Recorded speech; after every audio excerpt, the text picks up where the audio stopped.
What is going on, everyone? My name is Andy. Welcome back to another FPL video. In this one, I'm going to take you through my updated draft, and there have been quite a few changes compared to the first draft that I released last week. So let me know in the comments below what you think about them when you've heard me talk through them all. If you enjoyed the video, make sure to give it a like and hit that subscribe button. And if you want to get a sense check of how your draft is looking, you can get it rated for free over on Fantasy Football Hub. Linked in the description below. All right, let's start with the defensive players. Now, in goal, I've stuck with Robert Sanchez at 4.5 million for Chelsea. And I know a lot of people have said to me that he might not be their main goalkeeper by the time we get to the Game Week 1 deadline. But at this stage of pre-season, I'm just playing around with drafts. Nothing has to be locked in July.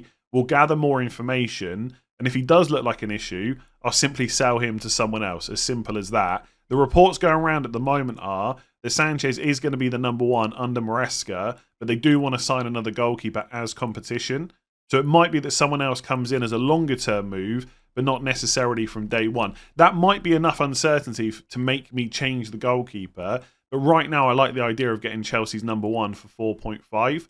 There's other options, right? Henderson, Johnson at Palace, Sells or Miguel at Forest. You got Flecken at Brentford as well. One reason I've not got Flecken in this draft, for example, is because I've got a Brentford defender. But if I decided that I wanted to go for the Villa and Newcastle rotation, for example, and Livramento, Lewis Hall, Dan Burns minutes were looking good, and I didn't have a Brentford defender, I might just go for Flecken instead. All I know is I probably just want to spend 4.5 on that spot. The only way I see me spending any more is probably if I go to someone like Raya at Arsenal to cover their defence. But for the moment, I'm sticking with 4.5 and I've gone for Sanchez. On the bench, it's just going to be a 4 million goalkeeper who probably isn't going to play. Some people are pinning their hopes on Fabianski if Areola goes or something like that. But I wouldn't build your hopes up too much. I think they've got Fotheringham there as well now. So most of the 4 million goalkeepers that I can see are not going to play. So it doesn't really matter. Right now, I think I've got Slicker in my draft from Ipswich just because the name is cool. In terms of the defenders, I've already mentioned I've got a Brentford one. So that's Ben Mee instead of Pinnock based on the video I did yesterday. With Ben Mee's added goal threat. I think Pinnock is probably the number one centre-back at Brentford, but Ben Mee's minutes were really good last year, and I don't see that changing this season, and his goal threat is just a little bit higher. And then he rotates pretty nicely with Crystal Palace defenders, so I've got Munoz on the bench for Game Week 1, but obviously ready for future game weeks as well. Probably going to be the most attacking defender at Palace. I'm not completely... It's not that I'm sold. I'm not attached to Munoz, I think I would say, is what I'm trying to say badly. In that if I need 0.5 to spend elsewhere, which I may do, and I'll come on to that when I speak about my attack, Munoz to Anderson or Gay is completely fine with me. I think Munoz is the most attacking, but if I'm just using him as part of a rotation where he's not playing every week, I'm happy enough to downgrade to a 4.5 if I need to. So right now with this draft, I don't necessarily need the 0.5, but if I did, Munoz would probably be the first of the defenders to go. And then my last defender on the bench is Fass at Leicester for 4 million. I think he's probably right now the strongest 4 million option. And I'm not planning on playing him that often anyway. So he's there to be called upon if needed. But most of the time he's going to sit fifth on my bench. In terms of the two main defenders, I've still got Trent Alexander-Arnold. I just really like that fixture run for Liverpool at the start of the season. So it's Ipswich away game week 1, Brentford at home game week 2, United away game week 3, then Forest at home and Bournemouth at home. So 3 home games first 5 and Ipswich away in game week 1. I'd ideally want Trent. I think with Liverpool, a few people have said, well, they're under new management. Are you not worried about how they will perform? I think we can sometimes over-exaggerate how much of an impact, losing someone like Klopp will have. I think it will have an impact, but I don't think it's going to be so bad that I'm going to want to ignore players like Trent. The key thing for me will be to keep an eye on pre-season to see where he plays. Right? If he's playing as a right-back and getting forward, then I really like him. If he's inverting into midfield, he's still a good option, but maybe not quite as good as if he was playing as a roaming right-back. So that's something I've got to keep an eye on. And then my final defender is currently Vardio. I like the idea of having a £6 million defender alongside Trent because there's other options you can move on to later. Now, I'm not stuck on Vardio as the best 6 million. I'm actually quite undecided about it. I don't like the fact he's got Chelsea away first game, but I do like the fact he's got Ipswich at home in game week 2. I'm not completely ruling out double Liverpool defence, so Trent plus one of Robertson or Van Dijk, But again, I want to see pre-season first. And also, I want to keep my options open that one of the attackers might emerge as a good option. Like a lot of people are saying that Slot could play a 4-2-3-1 and someone like Szoboszlai could be number 10. Perhaps if Nunez isn't back and fit enough for game week 1, or Slot just doesn't want to use him as the number 9, he's going to go for someone like Jota instead. And all of a sudden, Jota as a 7.5 million midfielder, if he's going to play up front regularly, looks good. So, but again, by the time we get to game week 1, we'll have a lot more information. I can play around with this, but I am open to having double Liverpool defence. If Robertson's nailed on, he's probably better than Van Dijk, but I like Van Dijk's set-piece threat, so I'm happy with either of them. The other 6 million option is, of course, Arsenal, and maybe I'll do a video on this at some point. I think long-term Arsenal will be good because their defence is decent, but if they're going to sign Calafiori and they've got Timber back fit, I'm a little bit worried about more rotation this season, and Saliba just doesn't excite me that much. His goal threat is not as high as someone like Gabriel. So if I can convince myself by game week 1 that Gabriel's absolutely nailed, and they're not going to, maybe play Timber right back, Ben White and Saliba centre-backs at some point, then maybe I put Gabriel in instead. But I'm a little bit more worried about Arsenal minutes compared to last season. So at the moment, it's Sanchez and a 4 million goalkeeper and a back 5 of Trent, Ben-Mee, Vardiol, Munoz and Fass.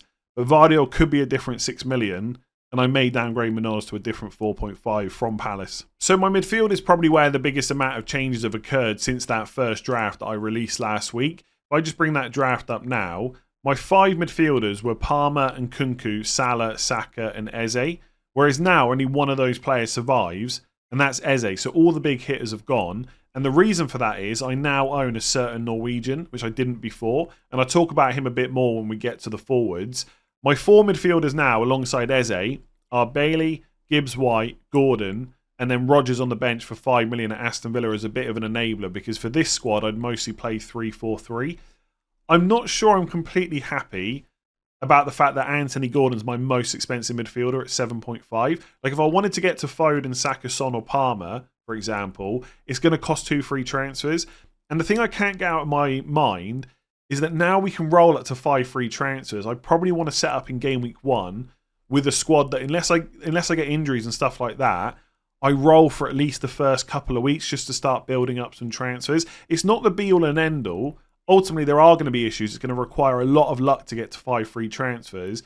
But if I think there's a very high chance I'm going to want one of those big hitting midfielders, maybe I should just put them in straight away. But the counter to that argument is, no matter how you set your squad up, there will be at least one player you can't get without without using 2 free transfers. Like in that original squad I had, Palmer, Saka, Salah, great. But what if I want Haaland? Suddenly it costs 2 free transfers. So it's not the only thing that's going to be a factor in how I pick the squad, but it is something I'm going to think about quite a lot. In terms of the picks I've gone for, Eze's still in because I just think for his price, the direct free kicks, penalties and stuff, the fixtures that Palace have got at the start aren't bad either. He's going to be in. Lots of people keep saying to me he's not going to be at Crystal Palace by game week 1. If that's the case, again, like Sanchez, I'll just bring in someone else instead. But right now, he is at Palace, and I think he's going to be their main man. Leon Bailey I quite like because, well, first of all, the underlying numbers are great and Villa are a decent attacking team, but also Diaby's going. So I think Bailey's minutes will be a lot better than they were last year. And last year, they were already pretty good. If I just quickly look at him now, I think he had, 22 starts. So I would expect that to probably improve this year unless Aston Villa sign more players. The only thing with Aston Villa, and again, this is the dilemma of short and long-term thinking now, is the West Ham away is not a bad fixture, but it's not what you would hand pick if you were looking for great fixtures. And then in game week 2, it's Arsenal at home. So do I start with Bailey, knowing that I'll probably want him longer term because at 6.5, if he's going to regularly start, it's a good price? Or do I put someone else in and then bring Bailey in later? I think I'd probably lean more towards just starting with him, but it is something I'm thinking about.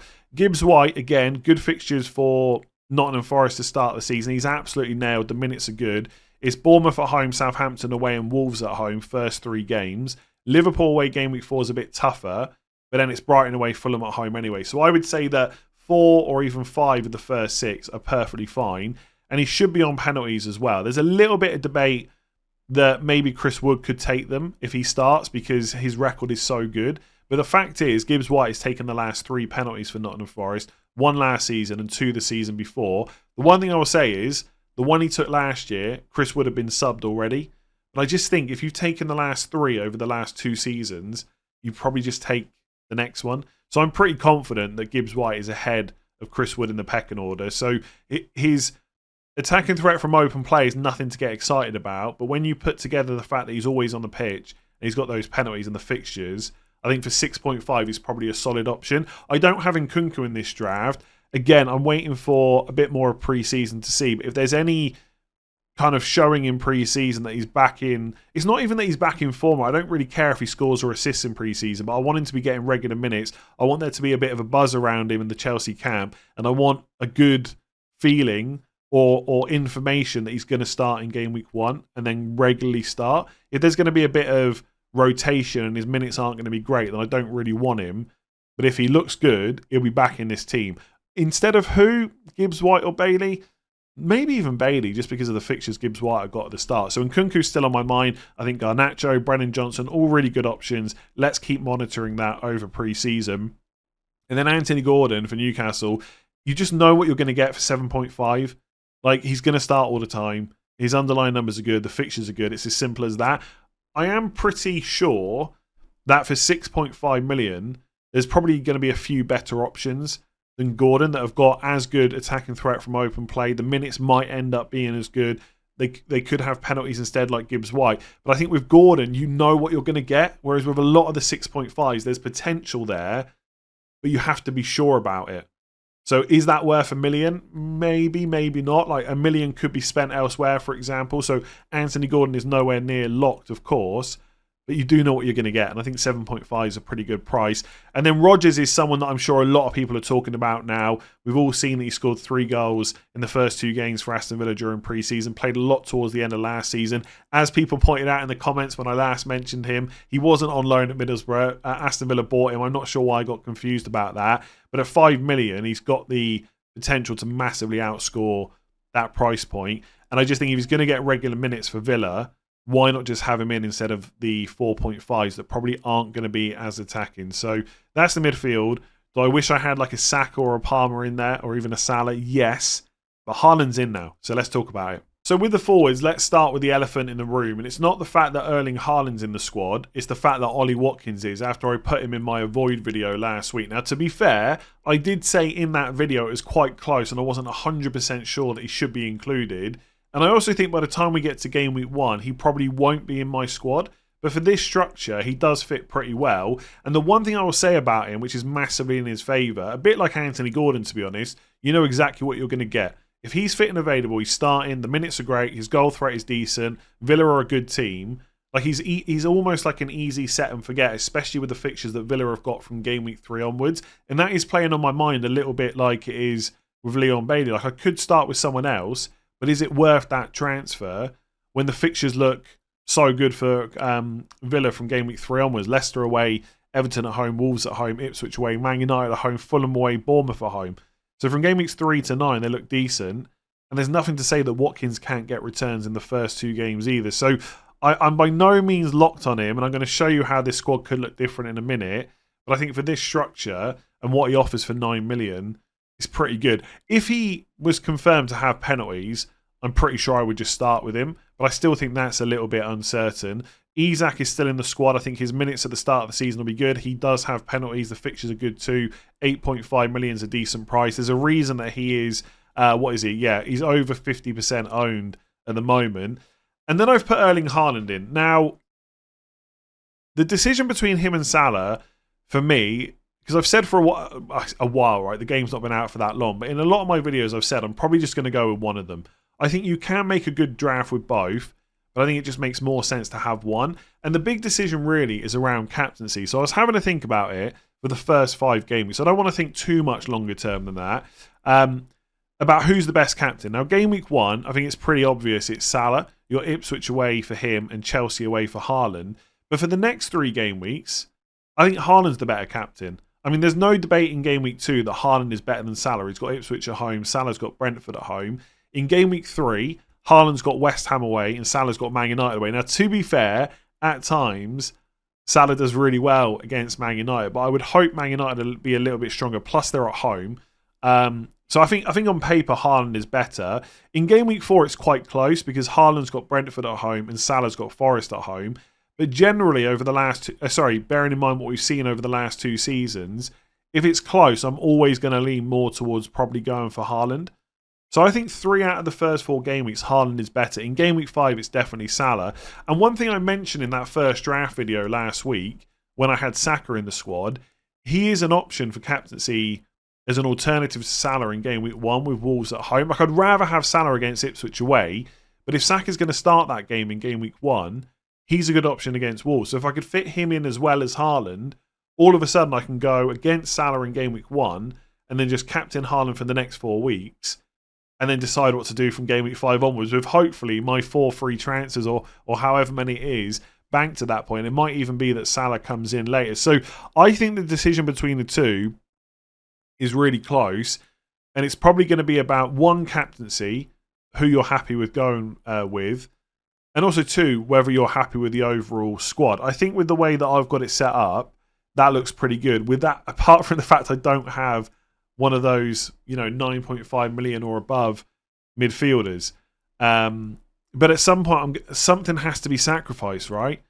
Like, I could take Haaland out and have Salah, Saka, and Palmer, but then I don't have Haaland, and I said this, I think, to Late Riser on Twitter a few days ago, that ultimately Haaland having Ipswich at home in game week 2 will probably be the deciding factor for why I include him. Like, do I really think I'm going to get to game week 2 and be happy not having him? Like, that could just be such a monster score.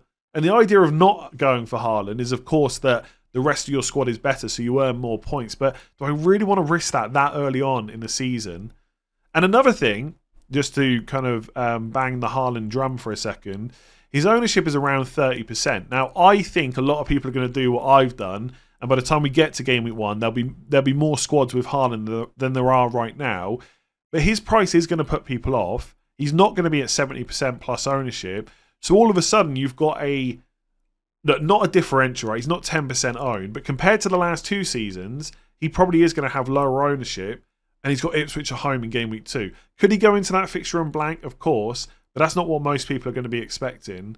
So I kind of want to have him. So I think that squad looks pretty solid, apart from maybe the midfield. I've got Trent in. I've got a £6 million defender in Vardio. Could be Van Dijk, Robertson, Saliba, Gabriel, etc. But I think that looks pretty good. In terms of the rating over on Fantasy Football Hub, it comes out at 90% as well. So there are definitely lots of viable ways to build your drafts. And as always, if you want to get your team rated for free, links in the description below. By the way, I've put Petrovic in just because Hub have got him down as the number 1 keeper, but for the most part, the points will be exactly the same for Sanchez. So just to clarify that. So I think that looks pretty good. In terms of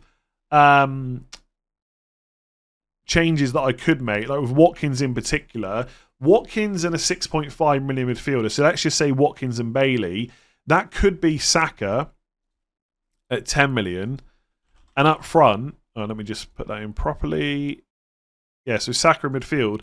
And up front, I could go back to one of the 5.5 million forwards like João Pedro or Armstrong. Like in my original draft, my forward line was João Pedro, Isak and Armstrong. Now, we're not quite sure whether João Pedro is going to be fit. We can wait and see on that. But I do think having nailed on, well, maybe not with João Pedro, right, but with Armstrong, nailed on penalty takers for 5.5 that can just sit on the bench some weeks, basically rotate with Rodgers, could be pretty decent. So that's another thing that I'm looking at, is maybe, let's just put João Pedro in for now, him instead of Watkins, and then Saka instead of Bailey. Does that look better? Maybe with captaincy, it does. So I don't know. There's plenty of options. I really like Isak versus the midfielders at a similar price. Like Isak versus Odegaard versus Fernandes. I think I prefer Isak, so I kind of want to go for him up front. But having Saka in there is quite nice. The only thing I'm not sure about is, do I like having Rodgers and João Pedro, having to play one of them every week? But like this is where this video is not going to be much longer, but this is where the tinkering starts, right? So instead of Gordon, I could put in Kunku back in. That gives me then 1 million to spend. I could do that Munoz down to Anderson move that I mentioned earlier. And then I've got 1.5. So Rodgers then becomes a 6.5 million midfielder. I could put in Bailey back in, who I just took out. Like, does that look better? I still have Trent and Vardio. I've got 3 6.5 million midfielders. But up front, I've got João Pedro instead of Rodgers as the enabler. So João Pedro wouldn't have to start every week. And if there's any doubts about him, I can just change him to Armstrong from Southampton. And having a penalty-taking attacker on the bench is probably better than having Rodgers. So there's loads of ways to play it. This is the current draft with that cheap midfield. This is the previous one. They're quite similar. Well, they're not that similar, but I think a blend of the two might be best. I just don't think I can go. I just don't think I can go against Haaland captaincy against Ipswich in game week 2. We'll see. There's loads of stuff that can happen in pre-season. All it takes is an injury to an expensive player and their replacement being really cheap, and all of a sudden there's more money to go around. It might even be that Haaland and Salah having both is where I end up, but I feel like having one is probably going to be best. And right now I've got Haaland instead of Salah. If you enjoyed that, make sure to give it a like and hit that subscribe button. Rate 5 stars if you're listening on podcast. Check out Fantasy Football Hub using all the links in the description below. And I'll be back tomorrow for yet another video. I'll see you then.